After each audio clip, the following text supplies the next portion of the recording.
पंचदशी ग्रंथ में चित्रदीप प्रकरण, और इस चित्रदीप प्रकरण में श्लोक नंबर है 261। इस श्लोक की अवतरणिका को देखिए। ननु लोके काम शब्देन इच्छा भेद एव उच्यते, अतः कथम तस्य ग्रंथित्वेन व्याख्यानम इति आशंक्य। ये पूर्व पक्षी की शंका है। तो शंका इस बात को लेकर हो रही है कि अभी ऊपर के श्लोक में बताया था ग्रंथि का मतलब होता है काम। तो कहा था ना, कामाहा ग्रंथि स्वरूपेण व्याख्याताः। ग्रंथि मतलब काम और ग्रंथि मतलब आद्यास, ठीक है ना। तो ये सब कहा था। तो पूर्व पक्षी इस पर शंका कर रहा है कि लोक व्यवहार में काम शब्द से लोग इतना ही समझते कि इच्छा, और काम शब्दों का अर्थ यदि इच्छा है तो आप काम शब्द का अर्थ ग्रंथि ऐसा कैसा कर रहे हो, ये शंका। ननु लोक में, व्यवहार में, जगत में काम शब्दे न इच्छा भेद, इच्छाओं का भेद, इच्छा विशेष, इच्छा ही है काम शब्द का अर्थ, ऐसा लोग समझते। इच्छा भेद ये उच्यते। अतः यदि ऐसा है तो कथम तस्य काम शब्दस्य ग्रंथित्वेन व्याख्यानम। काम शब्द का अर्थ ग्रंथि, ऐसा व्याख्यान आपने कैसा किया, ये शंका। उत्तर दे रहे। अध्यास मूलस्य एव इच्छा विशेषस्य काम शब्द वाच्यत्वम न इच्छा मात्रस्य इतिहास। अब सिद्धांति उत्तर दे रहे। सिद्धांति कहना चाहते हैं कि तुम कह रहे बात ठीक है, किंतु हमने काम शब्द से क्या, तो इच्छा ही काम है बराबर, किंतु कोई भी इच्छा, समस्त इच्छा का मतलब काम नहीं लेना। काम शब्द का अर्थ समस्त इच्छा नहीं है। फिर उन इच्छाओं को हम काम कहते। किन इच्छाओं को? कि जो इच्छाएं आध्यास मूलक है, मतलब आध्यास के निमित्त से जो इच्छा हो रही है, जिन इच्छाओं के लिए कारण अध्यास है, ऐसे अध्यास मूलक इच्छा को ही काम कहते। यावत इच्छा को काम शब्द से बोलते नहीं है, ये बता रहा है।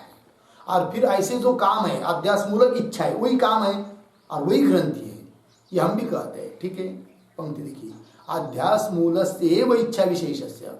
अध्यास है मूल जिसका, मूल मतलब कारण, अध्यास है कारण जिसका, ऐसी जो इच्छा है वो उस प्रकार की इच्छा विशेषस्य काम शब्द वाच्यत्वम, वही काम शब्द का अर्थ है, वही इच्छा है काम शब्द का अर्थ है कि जो इच्छा अध्यास मूलक है।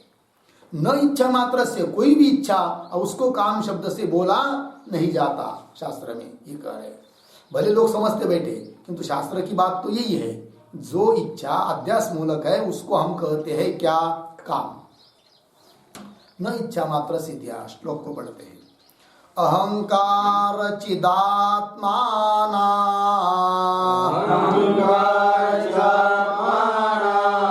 एकीकृत्या विवेकतः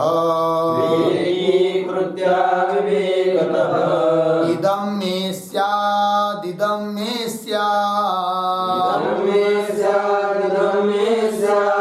इति इच्छाः कामशब्दिताः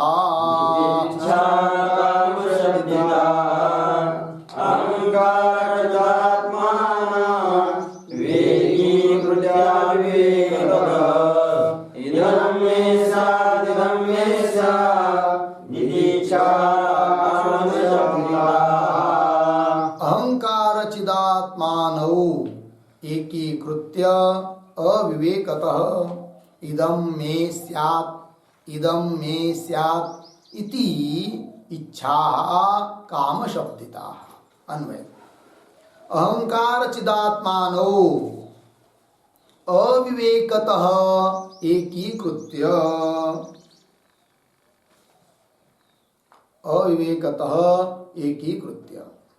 नीचे मे इदं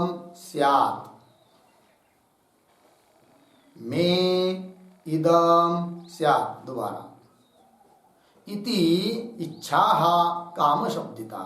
ठीक है, अर्थ को देखिए। कह रहे हैं कि अहंकार और चिदात्मा ये दो अलग अलग चीज है।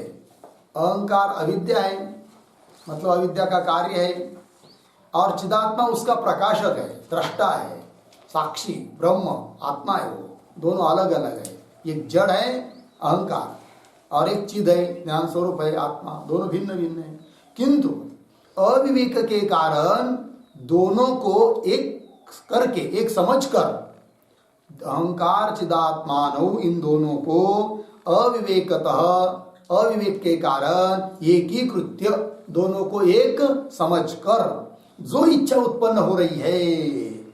उदाहरण, इदम में स्यात्, मैं इदम स्यात्, मुझे ये चाहिए, मुझे ये चाहिए, इस प्रकार की जो इच्छा, अध्यासमूलक इच्छा, उन इच्छाओं को हम बोलते हैं क्या? काम शब्दिता। ऐसी इच्छाएं काम शब्द की वाच्य है, ये कह दिया। हो गया जी। तो मैं, मुझे ये चाहिए, तो मुझे मतलब आत्मा को कुछ नहीं चाहिए, चाहिए तो अहंकार को, किंतु आदमी समझता है हमको। तो अहंकार और चिदात्मा दोनों को एक करके ये इच्छा उत्पन्न जो हो रही है, उन इच्छाओं को बोलते हैं क्या? काम। ये बात। आगे चलिए, आगे के श्लोक के अवतरणी का। ननु अध्यास मूलस्यैव कामस्य त्याज्यत्वे सति इतर अभ्युपेतव्य स्यात् इति आशंक्य। शंका हुई यहाँ तक। पूर्व पक्ष शंका कर रहा है ननु से आशंक्य तक। क्या बोल रहा है? ननु अध्यास मूलस्यैव कामस्य त्याज्यत्वे। त्याग किसका करना है? काम का। काम मतलब कौन? इच्छा। लेकिन कोई भी इच्छा नहीं। इच्छा मतलब कौन सी इच्छा? अध्यास मूलक इच्छा, क्योंकि उसी को बोलते हैं क्या? काम। फिर ऐसे काम का ही यदि त्याग करना है, इसका मतलब जो इच्छाएं काम अध्यास मूलक नहीं है, ऐसी इच्छा का ग्रहण करने के लिए कोई दिक्कत नहीं। फिर ऐसा पूछ रहा है कौन? पूर्व पक्षी। ननु अध्यास मूलस्य कामस्य, अध्यास है मूल जिसका, अध्यास है कारण जिसका, ऐसे जो काम उनका ही त्याज्यत्वे, उनका ही त्याग करना पड़ता है। त्याज्यत्वे सति, त्याग करने पर इतर, इतर मतलब जो इच्छाएं अध्यास मूलक नहीं है, ऐसी इच्छा। इतर अभ्युपेतव्य, इतर काम अभ्युपेतव्य, इतर काम का ग्रहण करना चाहिए, अर्थात इच्छा का ग्रहण करना चाहिए। स्यात् अभ्युपेतव्य स्यात् इति आशंक्य, ये शंका करके उत्तर दे रहे। बाधकत्वाभावात् अभ्युपेत अभ्युपेयते एव इत्याह। बोलेंगे कोई बात नहीं, क्योंकि ऐसे अन्य जो इच्छा है जो कि अध्यास मूलक नहीं है, ऐसी इच्छाओं का ग्रहण करने किया जाती है। ग्रहण करने से कोई आपत्ति नहीं है, क्योंकि वो बाधक नहीं है। बाधकत्व अभावात्, वो बाध करने के लिए कारण नहीं है कि नहीं? मतलब आत्मा की हानि नहीं करती वो इच्छाएं, बंधन में नहीं डालती वो इच्छाएं, इसलिए ग्रहण करने में कोई दिक्कत नहीं। ये बात हो गई। अभ्युपेयते स्वीक्रियते एव इत्याह। श्लोक को पढ़ते हैं। अप्रवेश्य चिदात्मानं पृथक् पश्यन्नहं कृति इच्छांस्तु कोटिवस्तूनि न बाधो ग्रन्थिभेदतः।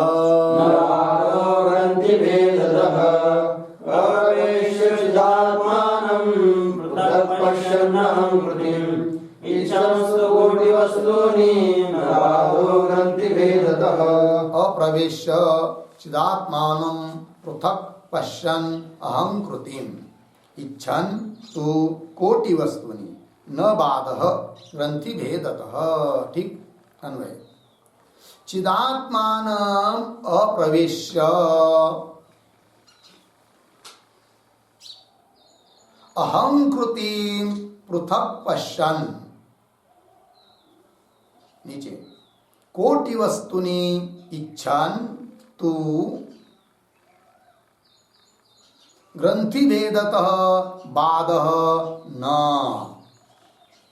अर्थ देखिए, चिदात्मानम अप्रवेश्य, चिदात्मा जो है आत्मा साक्षी, उसका अप्रवेश प्रवेश न करके किसमें? अहंकार में। अहंकार में प्रवेश नहीं करना उसका मतलब अहंकार और चिदात्मा को दोनों को एक न समझ करके, ये बात है, दोनों को अलग अलग करना है, ठीक है, क्योंकि अलग अलग है ही।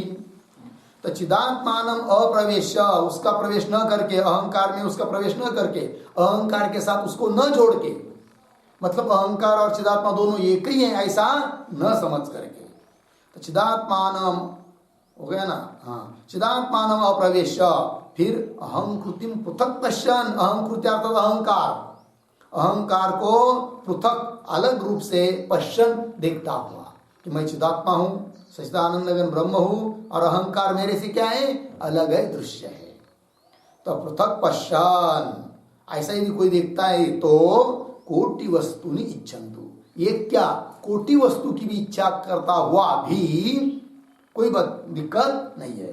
कोटि वस्तुनि इच्छन्तु ग्रंथि भेदत बाधः न, ग्रंथि का भेद हो चुका होने के कारण बाधः न, कोई बाध नहीं है, कोई हानि नहीं है, आपत्ति नहीं है कि नहीं, अर्थात साक्षी की हानि नहीं है, मोक्ष की हानि नहीं है, अर्थात बंधन में पड़ेगा ऐसी बात नहीं है। लगे पंक्ति, चलिए अब टीका को देखिए। अप्रवेश्येति अहंकारे चिदात्मानम अप्रवेश्य, अहंकार में चिदात्मा को प्रवेश, चिदात्मा का प्रवेश न करके, मतलब तादात्म्याध्यासेन अनंतर्भाव्य इत्यर्थ, उसका अर्थ कर रहे हैं।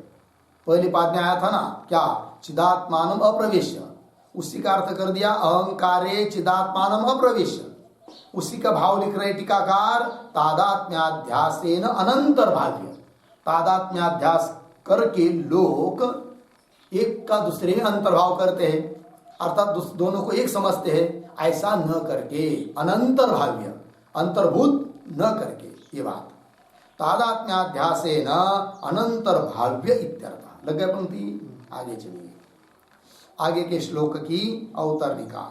ननु अध्यासाभावे कामानाम अनुदय एव स्यात् इति आशंक्य, उत्तर दे रहे, आरब्ध कर्मवशात तेषाम उत्पत्ति संभविष्यति इति आह। ठीक, पूर्व पक्षी बोल रहा है कि भाई अध्यास यदि नहीं रहेगा, ज्ञान हुआ तो अध्यास की निवृत्ति हुई, और अध्यास की निवृत्ति होने पर काम का अर्थात इच्छाओं का उदय ही नहीं होगा। जबकि आप कह रहे हैं कि अध्यास मूलक या चिदात्मा और अध्यास, चिदात्मा और अंत क्या अहंकार, इन दोनों को अलग अलग समझकर भले कितनी भी इच्छा हो जाए, कितनी भी वस्तु की इच्छा हो जाए तो कोई बात नहीं है, किंतु ये होगा ही नहीं, क्योंकि सभी इच्छाएं अहंकार मूलक होती है, सॉरी अध्यास मूलक होती है। अध्यास ही नहीं रहेगा तो इच्छा कहाँ से होगी? कौन बोल रहा है? पूर्व पक्षी। क्या कह रहा है पूर्व पक्षी का? अध्यास समाप्त होने पर इच्छा नहीं होगी।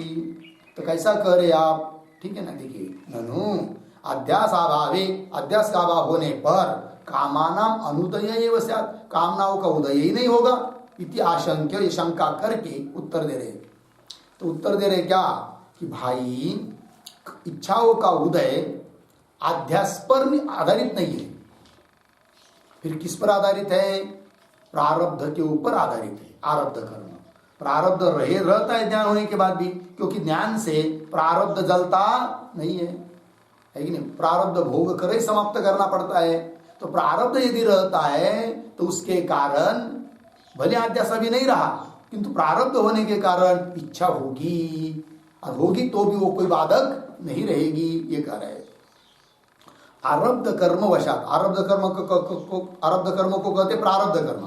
तो प्रारब्ध कर्म वशात, प्रारब्ध कर्म के कारण तेषाम उत्पत्ति ही संभविष्यति, तेषाम कामानाम उत्पत्ति ही संभविष्यति, उत्पत्ति होती है इतिहास। ग्रंथि भेदेपि संभाव्या, ग्रंथि भेदेपि संभाव्या, इच्छा प्रारब्ध दोषतः, इच्छा प्रारब्ध दोषतः, बुद्ध्वापि पाप बाहुल्या, बुद्ध्वापि पाप बाहुल्या, असंतोषो यथा तव, असंतोषो यथा तव। ग्रंथि भेदेपि संभाव्या, इच्छा प्रारब्ध दोषतः, बुद्ध्वापि पाप बाहुल्या, असन्तोषो यथा तव ग्रंथि भेदे अपि संभाव्याः इच्छाः प्रारब्ध दोषतः बुद्ध्वा अपि पाप बाहुल्यात् असंतोषः यथा तव। ठीक अन्वय। ग्रंथि भेदे अपि प्रारब्ध दोषतः इच्छाः संभाव्याः नीचे यथा बुद्ध्वा अपि पाप बाहुल्यात् तव असंतोषः। ठीक अर्थ देखिए भाई। ग्रंथि भेदेपि, ग्रंथि का भेद, भेद मतलब नाश, निवृत्ति, ग्रंथि की निवृत्ति, ग्रंथि ग्रंथि मतलब अध्यास, ग्रंथि शब्द का अर्थ क्या है? अध्यास, भेद मतलब नाश। तो ग्रंथि का भेद होने पर भी, अध्यास की निवृत्ति होने पर भी, अध्यास मतलब भ्रम, भ्रम की निवृत्ति होने पर भी, भ्रम की निवृत्ति मतलब अब देह को मैं समझ नहीं रहा है, देह और सूक्ष्म शरीर, अहंकार, मन, बुद्धि ये सब अनात्मा है, इनसे अतिरिक्त आत्मा मैं हूं ऐसा समझ रहा है। ऐसा समझना ही क्या है जी? अध्यास की निवृत्ति, मतलब ग्रंथि का भेद। तो कह रहे ग्रंथि भेदे अपि, इस प्रकार से ग्रंथि का भेद होने पर भी प्रारब्ध दोषत, प्रारब्ध रूपी दोष के कारण इच्छा संभाव्य, इच्छा हो सकती है, इच्छा होने में कोई दिक्कत नहीं है। उदाहरण देकर समझा रहे पूर्व पक्षी को। हे देखो भाई पूर्व पक्षी, यथा जिस प्रकार बुद्ध्वापि पाप बाहुल्य तव असंतोष, कौन कह रहे? सिद्धांती। किसको? पूर्व पक्षी को। हे पूर्व पक्षी, बुद्ध्वापि जानकर भी, हमने इतना वेदांत पढ़ाया और तुम भी सुन लिया, समझ लिया, तो भी तुम्हारा पाप ज्यादा होने के कारण है कि नहीं, पाप बाहुल्य तव असंतोष, तुम असंतुष्ट ही हो, अर्थात तुमको अभिज्ञान हुआ ही नहीं है, दुखी ही हो। क्यों? पाप बाहुल्य लग गया कि नहीं, ये बात कह दी।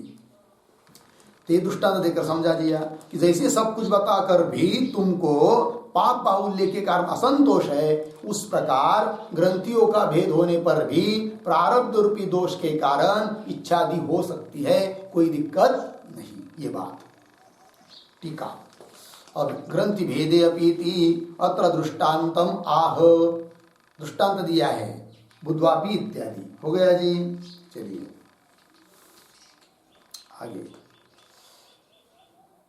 आगे के श्लोक क्या उतरने का? अध्यासाभावे अहंकारगत इच्छादेह अबाधकत्वं दृष्टांत द्वय प्रदर्शनेन विशदयति। ठीक है।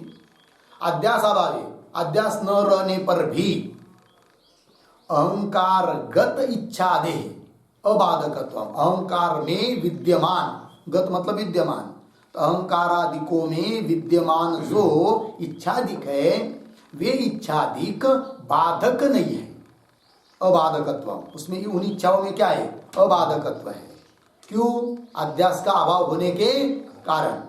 तो अध्यास अभावे अहंकारगत इच्छादेह अबाधकत्वम, अबाधकत्व है उन इच्छाओं में। इस बात को दृष्टांत द्वय प्रदर्शनेन, दो दृष्टांतों के द्वारा, दो दृष्टांतों को दिखाकर विशदयति, स्पष्टम करोति ग्रंथकार। श्लोक को पढ़ते हैं। अहंकार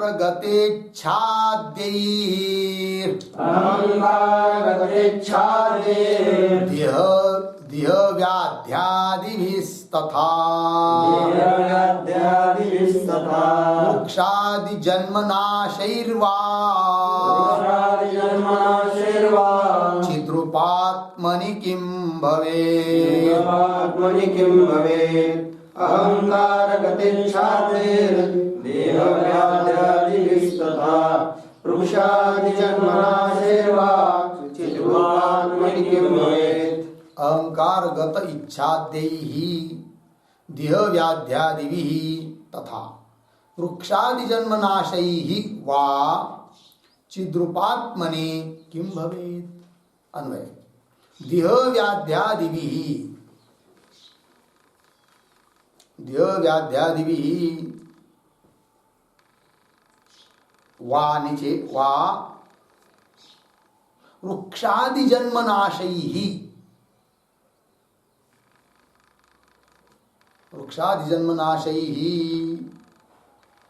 लग गया, तथा अहंकारगत इच्छाद्यैहि चिद्रूपात्मने किम भवेत्।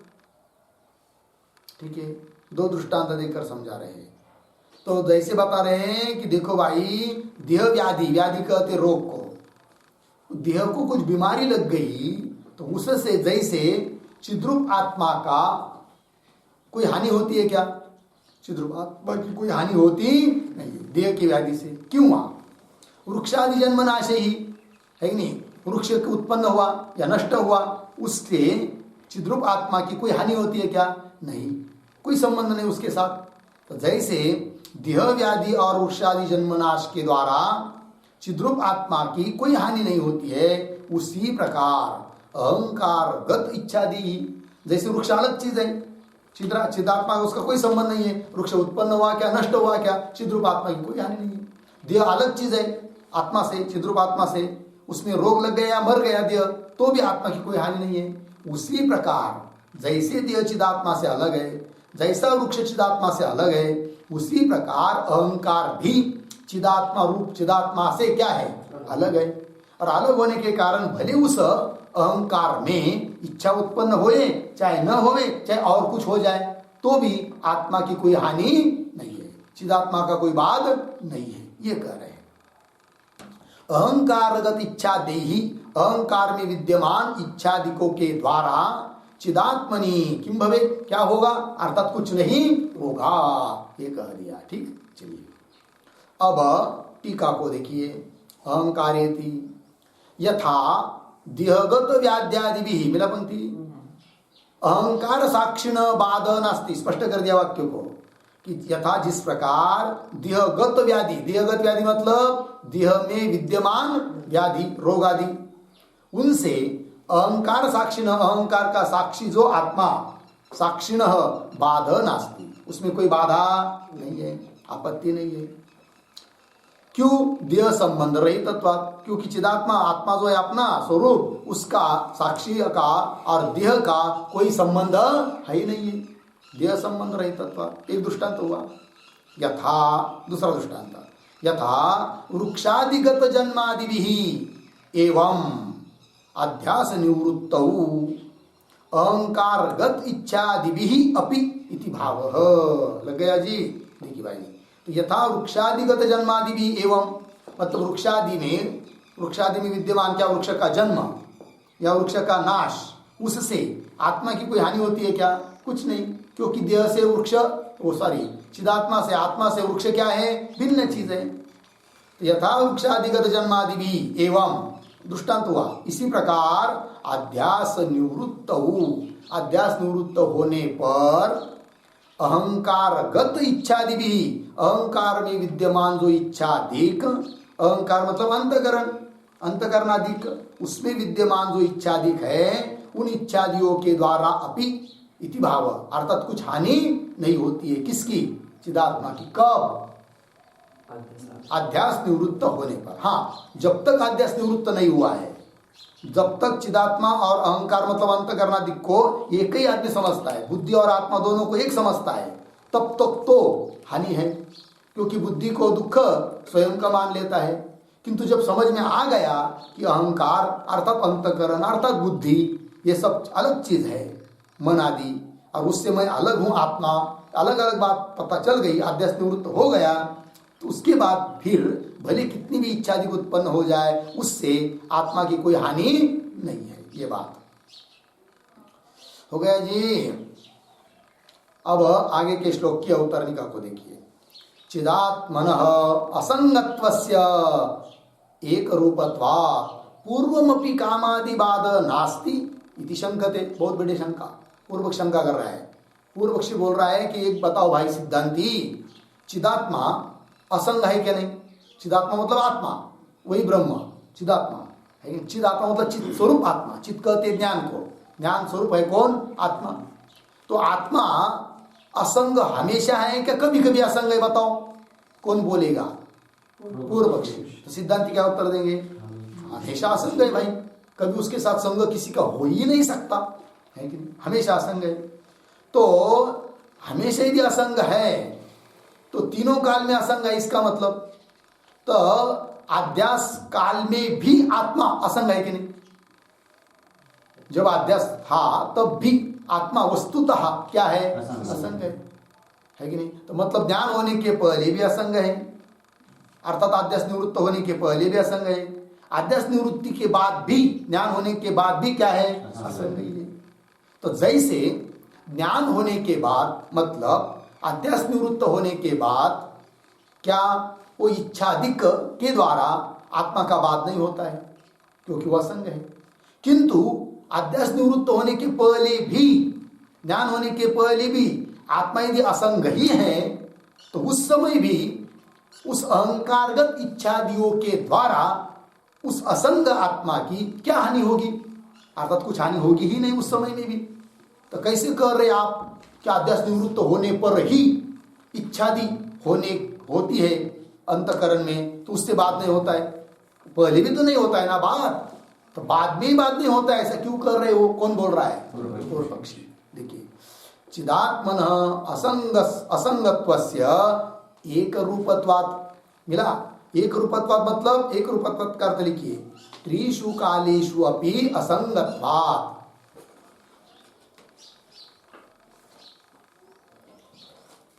त्रिषु कालेषु अपि असंगत्वात्, ये एक रूपत्वात् का अर्थ है। एक मतलब तीनों कालों में असंग है आत्मा, ठीक है ना?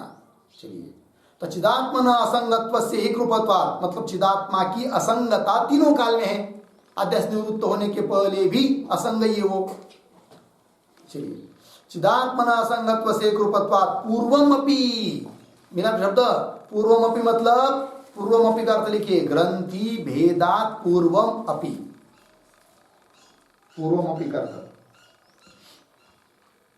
ग्रंथि भेदात् पूर्वम अपि, ग्रंथि का भेद होने के पहले भी। कामादि बाध नास्ति मतलब कामना इत्यादियों के द्वारा आत्मा का बाध तो है ही नहीं है पहले भी। इति शंकते, ऐसी शंका कर रहा है कौन? पूर्व पक्षी। ग्रंथि भेदात् पुरेप्येव, ग्रंथि भेदात् पुरेप्येव इति चेत् तन्न विस्मर, इति चेत् तन्न विस्मर। अयमेव ग्रंथि भेद, अयमेव ग्रंथि भेद तव तेन कृति भवान्, तव तेन कृति भवान्। ग्रंथि भेदात् पुराप्येव इति चेत् तन्न विस्मर। अयमेव ग्रंथि भेद तव तेन कृति भवान्। ग्रंथि भेदात् पुरा अपि एवं इति चेत, या तक पूर्व पक्षी है ही नहीं, लेकिन अनुवाद कर रहे सिद्धांति पूर्व पक्षी का। इति चेत ऐसा यदि तुम मानते हो तो तत् न विस्मर। पहली पंक्ति सरल है, पदच्छेद कर रहा हूं ना। अयम एव ग्रंथि भेदः तव तेन कृति भवान्। अब अन्वय देखिए, पहली पंक्ति सरल है, ग्रंथि भेदात् पुरा अपि एवं इति चेत तत् न विस्मर। नीचे अयम एव तव ग्रंथि भेदः तेन भवान् कृति। अर्थ देखिए भाई, ग्रंथि भेदात् पुरापि, ग्रंथि का भेद होने के पहले भी, एवं मतलब यही बात है। यही बात मतलब अहंकारगत अर्थात अंतकरण आदि में होने वाली जो इच्छादिक है उनसे चिदात्मा का कोई बाध होता नहीं है। ये बात तो सच है। कब? ग्रंथि भेद होने के पहले भी, ठीक है ना? ग्रंथि भेदात् पुरापि एवं इति चेत, तो सिद्धांति करे वाह वाह वाह, तो बहुत बढ़िया बात कही भाई पूर्व पक्ष तुमने। तत् न विस्मर, इसी को भूलो मत, बस यही काम है। इस बात को भूलना नहीं। क्या नहीं भूलना? कि मेरा आत्मा, मैं आत्मा स्वरूप हूं, हमेशा असंग हूं, ग्रंथि भेद होने के पहले भी अभी भी सब काल में मैं असंग हूं। ऐसा तुम्हारा यदि निश्चय है ना, यही तो ग्रंथि भेद है, और दूसरा कौन सा ग्रंथि भेद? यही तो अध्यास की निवृत्ति है। कौन बोल रहे हैं? सिद्धांत। इति चेत तन न विस्मर। क्यों? अयम एव तव ग्रंथि भेद, यही तुम्हारा क्या है? ग्रंथि भेद है। ग्रंथि भेद मतलब अध्यास की निवृत्ति है। तेन, इस प्रकार के ग्रंथि भेद से भवान कृति, आप कृतार्थ है, कोई दिक्कत नहीं, ऐसा कह दिया सिद्धांतियों ने। टीका को देखिए, ग्रंथि भेदादिति एवं विद बोधस्य एव ग्रंथि भेदत्वेन अस्माभिः अभिधीयमानत्वात् इदं चोद्यम अस्मत् अनुकूलम इति आह। ठीक है जी। सिद्धांति करे एवं विद बोधस्य एव ग्रंथि भेदत्वेन, एवं विद, इस प्रकार का जो बोध है यही तो ग्रंथि भेद है, और थोड़ी कोई अलग से कोई ग्रंथि भेद होता है। एवं विद बोधस्य एव ग्रंथि भेदत्वेन, ग्रंथि भेद होने से अस्माभिः अभिधीयमानत्वात्, हम लोगों ने भी यही बात तो कही है, इसी बात को ग्रंथि भेद कहा है हम लोगों ने।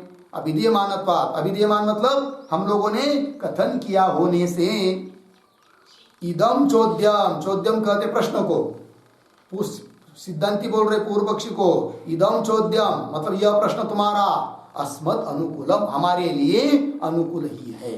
कौन सा प्रश्न?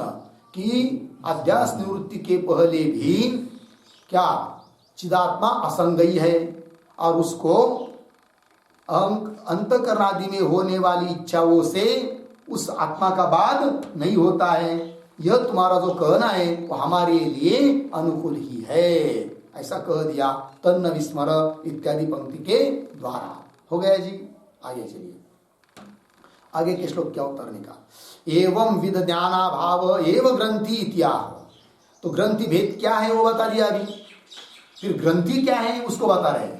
इस प्रकार के ज्ञान का अभाव यही तो ग्रंथि है। ठीक है ना। क्या लिखा? एवं विद ज्ञानाभाव, एवं विद ज्ञानाभाव मतलब किस प्रकार के ज्ञान का अभाव, लिखते उस पर एक वाक्य, ग्रंथि भेदात् पूर्वम अपि,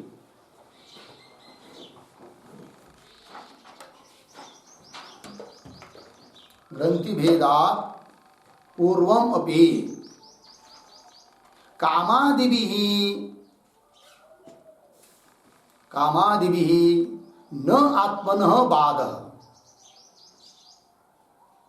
न आत्मनः बाधः इति एवं विद ज्ञानाभावः, इति एवं विध ज्ञानाभावः। अर्थ देखिए भाई, ग्रंथि भेदात् पूर्वम अपि, ग्रंथि भेद होने के पहले भी, कामादिभिः, कामादियों के द्वारा, न आत्मा न बाध, आत्मा का कोई बाध नहीं मतलब आत्मा की कोई हानि नहीं है, ये बोध है, ये ज्ञान है। और इस प्रकार के ज्ञान का अभाव वो ग्रंथि है। मतलब जो क्या अपने को कर्ता भोक्ता इच्छादिवान समझता है सचमुच, वो ग्रंथि है, वो अध्यास है। और मैं तो इन सबसे अलग हूँ, मरने वाले जन्मने वाले देह है, इच्छादि का अंतकरण का धर्म है, मेरे में उसका कोई बात नहीं है, कोई हानि नहीं मेरी उन इच्छावधियों के द्वारा, मैं तो सबसे अलग हूँ, अलिप्त हूँ, यह निश्चय, ये हुआ ग्रंथि भेद। समझ में आया? और उन अंतकरण की इच्छादिकों को लेकर स्वयं को वैसा वैसा ही समझना, ये क्या है? ग्रंथि। दोनों बात समझ में आई? चलिए फिर अब श्लोक को पढ़ते हैं।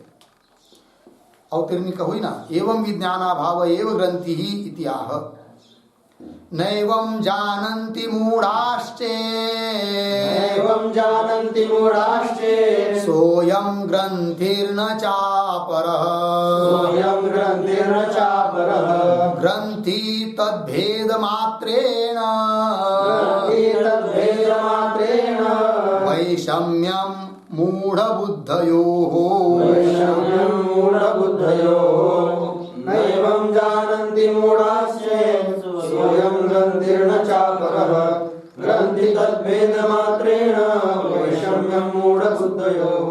न एवं जानन्ति मूढाः चेत् सः अयं ग्रन्थि न च अपरः, ग्रन्थि तद्भेदमात्रेण वैषम्यं मूढबुद्धयोः। ठीक अन्वय, मूढाः एवं पीछे आया ना एवं न जानन्ति चेत स अयम ग्रंथि च अपरः न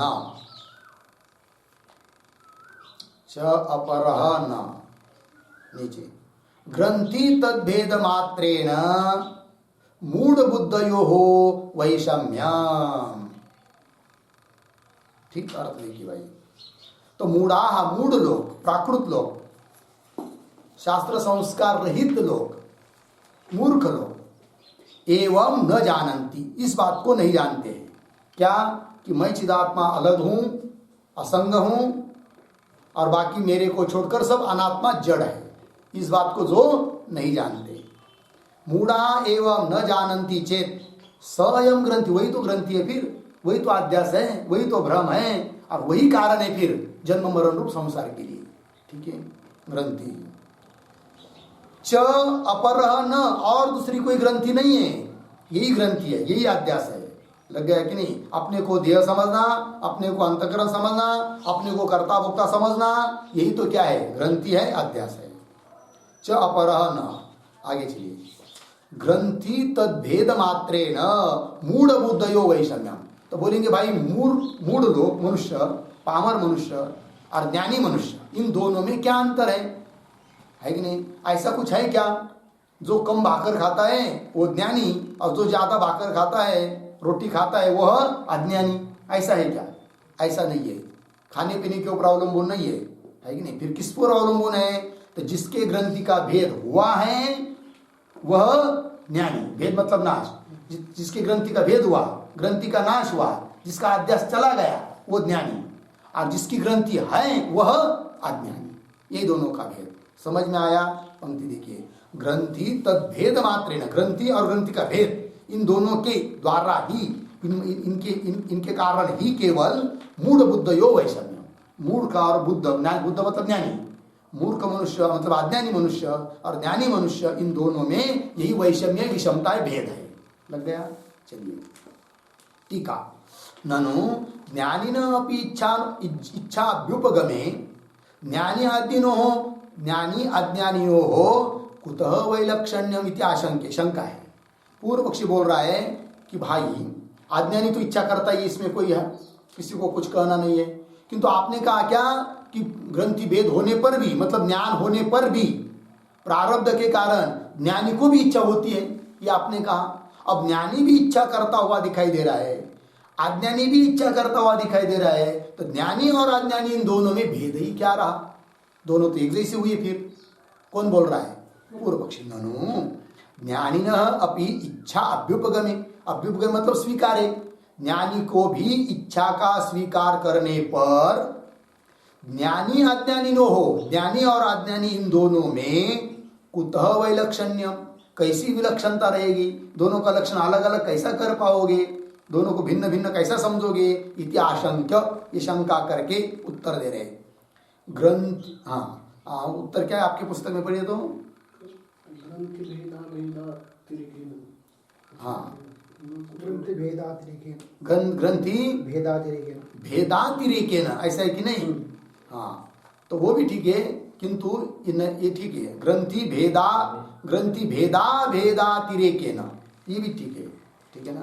समझ लीजिए पहले हमारे पुस्तक में जो पाठ है, ग्रंथि भेदा भेद अतिरेकेन न कुतः अपि, मतलब कोई वैलक्षण्य नहीं, यही वैलक्षण्य है। कौन सा?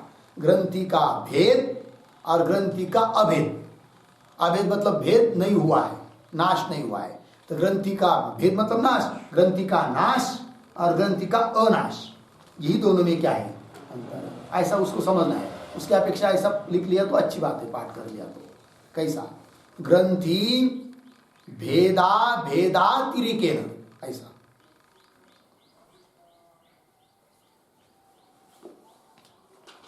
अर्थ समझ में आया ना? फिर ग्रंथि का भेद और अभेद, मतलब ग्रंथि का भेद मतलब नाश होना और अभेद मतलब नाश न होना, संधि करके ग्रंथि भेदा भेदातिरेकेन। चलिए, ग्रंथि भेद अभेद अतिरेकेन न कुतः अपि, न कुतः अपि क्या? न कुतः अपि वैलक्षण्य, और दूसरी कोई विलक्षणता दोनों में नहीं है। वही कह रहे श्लोक के माध्यम से, श्लोक के उत्तरार्ध से, ग्रंथि तद्भेद मात्रेण मूढ़ बुद्धयो वैषम्य। लग गया जी? चलिए आगे, आगे के श्लोक क्या उतरने का, कारणांतरा भावम एव विशदयति, और दूसरा कोई कारण नहीं है दोनों का भेद करने में, इसको स्पष्ट कर रहे हैं।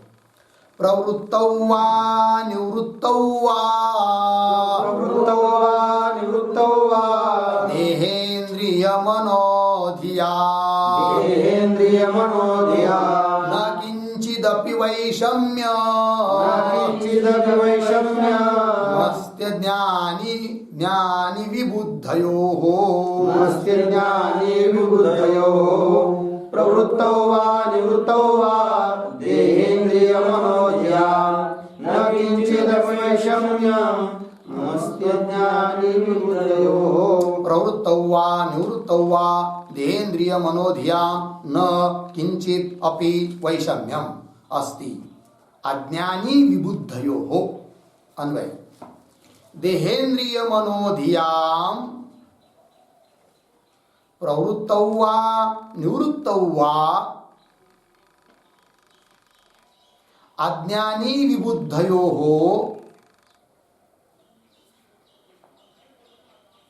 किंचित अपि वैषम्यम न अस्ति।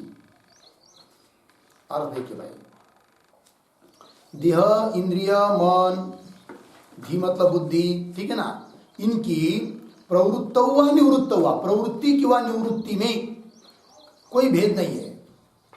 जहां जहां अज्ञानी की प्रवृत्ति होती है वहां वहां भी यदि वैसा प्रारब्ध होगा तो ज्ञानी की भी प्रवृत्ति हो सकती है, और जहां से अज्ञानी की निवृत्ति होती है हो सकता है वैसा प्रारब्ध होगा तो ज्ञानी की भी वहां से क्या होगी, निवृत्ति होगी। मतलब प्रवृत्ति और निवृत्ति के ऊपर ये निश्चित, ये नहीं, विलक्षणता नहीं है किसकी, ज्ञानी और अज्ञानी की। ये बात नहीं क्या कि ज्ञानी और अज्ञानी, क्या कि अज्ञानी रोज है कि नहीं क्या कर रहा है, भगवान के मंदिर में जा रहा है और ज्ञानी नहीं जा रहा है, समझ लीजिए कदाचित।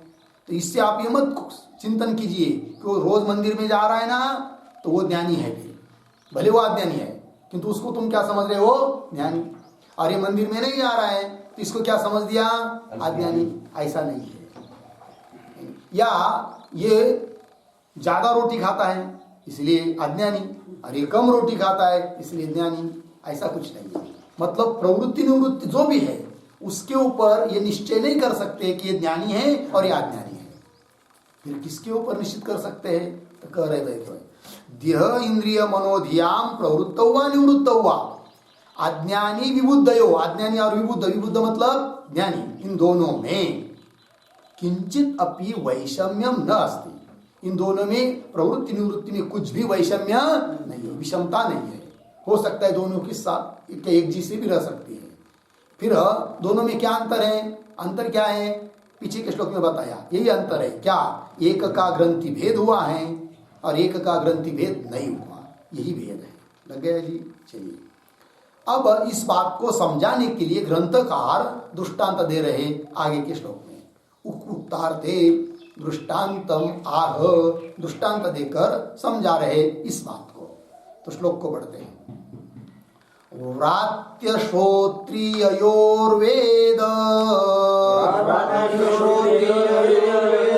पाठा पाठ कृताभिदा नाहारादावस्ति भेद सोऽयं न्यायोऽत्र योज्यता।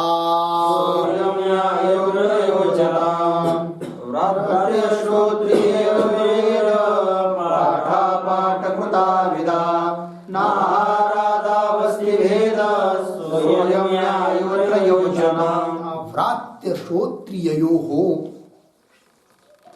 वेद पाठा पाठ कृता विदा न आहारादौ अस्ति भेद सह अयम न्यायः अत्र योज्यताम। दृष्टांत दिया, अन्वय। पहली पंक्ति सरल। व्रात्य श्रोत्रिययोः वेद पाठा पाठ कृता विधा। नीचे आहारादो भेदः न अस्ति, सह अयम न्यायः अत्र योज्यताम। ठीक, अर्थ को देखिए भाई। तो उदाहरण दे रहे व्रात्य और श्रोत्रिय व्यक्ति का। कोई व्यक्ति है, उसके दो बच्चे हैं, ब्राह्मण मनुष्य है, उसके दो बालक हैं, और उन दोनों में एक व्रात्य एक श्रोत्रिय है। समझ में आया? व्रात्य मतलब क्या? जो वेद का अध्ययन नहीं कर रहा है, उपनयन संस्कार करके भी होकर भी वेद का अध्ययन नहीं कर रहा है, या उपनयन संस्कार भी नहीं हुए है, वेद का अध्ययन भी नहीं कर रहा है, उसको बोलेंगे क्या? व्रात्य। और जो उपनयन संस्कार करके वेद का पठन कर रहा है, अध्ययन कर रहा है, उसको क्या बोलेंगे? श्रोत्रिय। दोनों हुए कि नहीं? अब इन दोनों में क्या अंतर है भाई? अंतर यही है, एक वेद का पाठ करता है और एक वेद का पाठ नहीं करता है। इसलिए एक को व्रात्य बोलते हैं, एक को श्रोत्रिय बोलते हैं, है कि नहीं? तो पाठ अपाठ इसके माध्यम से उनमें व्रात्यत्व और श्रोत्रियत्व है, और दूसरी किसी चीज से नहीं। ये बात थोड़ी है कि घर में आने के बाद श्रोत्रिय जो है वो 2 रोटी खाता है और व्रात्य जो है वो 10 रोटी खाता है। ऐसा कुछ है क्या? ऐसा कुछ नहीं है। और खाता भी होगा तो वो प्रकृति के शरीर के अनुसार, ये नहीं कि व्रात्य होने के कारण कम और श्रोत्रिय, या व्रात्य होने के कारण ज्यादा और श्रोत्रिय होने के कारण कम, इसके ऊपर वो आधारित नहीं है। लग गया जी ये बात? व्रात्य श्रोत्रिय हो वेद पाठ अपाठ कृता विधा। एक पाठ करता है वेद का, एक पाठ नहीं करता है। विधा मतलब भेद। आहारादौ भेद न अस्ति, दोनों के आहार में कोई भेद नहीं है। सह अयम न्याय, यही न्याय, यही युक्ति अत्र योज्यताम। अत्र मतलब ज्ञानी और अज्ञानी के बारे में भी समझनी चाहिए। जिसका ग्रंथि भेद हुआ है वह ज्ञानी, जिसका ग्रंथि भेद नहीं हुआ वह अज्ञानी। देखने को दोनों समान दिख सकते हैं, है कि नहीं? दोनों का चलना फिरना बोलना खाना पीना समान दिख सकता है, ठीक है कि नहीं? किंतु उसके, या कदाचित ऐसा भी हो सकता है, जो ज्ञानी है कदाचित उसके प्रारब्ध में कोई ऐश्वर्य आदि नहीं हो, तो पेट के नीचे जो अज्ञानी है वो किसी बड़े बड़े गाड़ी में भी फिरता हुआ घूमता हुआ दिखाई देगा। इसका मतलब वो ज्ञानी है, गाड़ी में फिर रहा है इसलिए वो ज्ञानी है, और ये पेड़ के नीचे बैठा है, उसके पास खाने के लिए भी कुछ नहीं है, वो अज्ञानी है। ऐसा निर्णय नहीं हो सकता है, क्योंकि ऐश्वर्य आदि के ऊपर अवलंबन नहीं है ज्ञानी होना और अज्ञानी होना। किसके ऊपर आधारित है फिर? ग्रंथि का भेद और अभेद, ग्रंथि का नष्ट होना और नष्ट न होना, इस पर आधारित है। लग गया पंक्ति? चलिए भाई, ये श्लोक हो गया ना? तो इसमें 2 शब्द आए, व्रात्य और श्रोत्रिय। तो व्रात्य किसको कहते हैं? तो जो वेद का पाठ नहीं करता, सरल सरल अर्थ हुआ, किंतु उसकी व्याख्या लिख लीजिए। व्रात्य बराबर संस्कार वर्जित। व्रात्य का अर्थ होता है संस्कार वर्जित, कुछ भी संस्कार नहीं उसको। संस्कार न होने के कारण वेद का पठन भी नहीं करता है, संस्कार वर्जित हो गया व्रात्य। श्रोत्रिय क्या होता है उसकी भी व्याख्या लिखिए। श्रोत्रियत्वम बराबर नंबर 1 वेदाध्यायी, वेदाध्यायी। नंबर 2 वेद वेदांग पारगत्वम,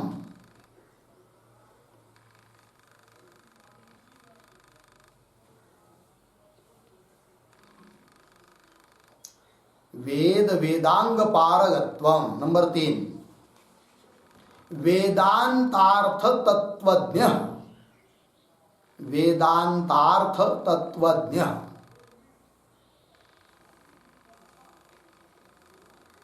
हो गया? चलिए भाई, तो व्रात्य समझ में आया। श्रोत्रियत्व क्या है? वेदाध्यायी, वेद का अध्ययन करने वाले को श्रोत्रिय बोलते। एक बात क्यों दूसरी व्याख्या कर दी। वेद वेदांग पारगत्वम, वेद और वेदों के अंग, इन दोनों में जो पारंगत है अर्थात निष्णात है, सब कुछ जानता है वेद वेदांग को, उसको बोलेंगे श्रोत्रिय। क्यों? वेदांतार्थ तत्वज्ञ, वेदांत शास्त्र उसका जो अर्थ है कि नहीं, तत्व, उस तत्व को जानने वाला, वेदांत के द्वारा प्रतिपाद्य जो ब्रह्म तत्व, उस ब्रह्म तत्व को अहम के रूप में, मैं के रूप में जानने वाला, वो भी हो जाता है क्या, श्रोत्रिय। लग गया जी। चलिए, ये दोनों का भेद कैसा होता है, ज्ञानी कौन और अज्ञानी कौन, इसका विवेचन हो चुका है। अब इसके बाद का विचार हम लोग कल करेंगे।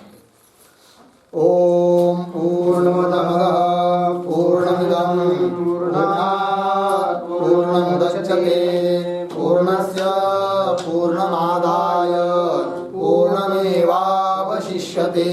ओम